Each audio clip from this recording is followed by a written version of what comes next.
成個禮拜啦。以前一拎起罐罐，佢就會唔知由邊度衝出嚟，一邊喵喵喵，一邊揩我隻腳。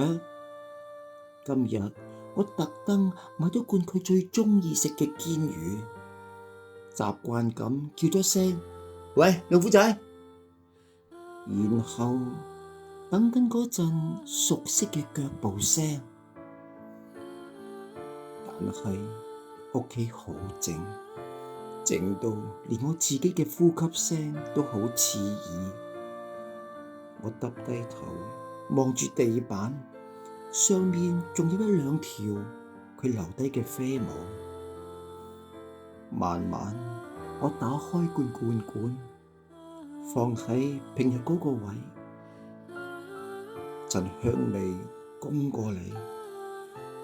我踎喺度等咗好耐，冇腳步聲，只有我自己忍唔住嘅啜泣。原來最痛嘅唔係告別嘅嗰一刻，而係我忘記咗忘記你啊！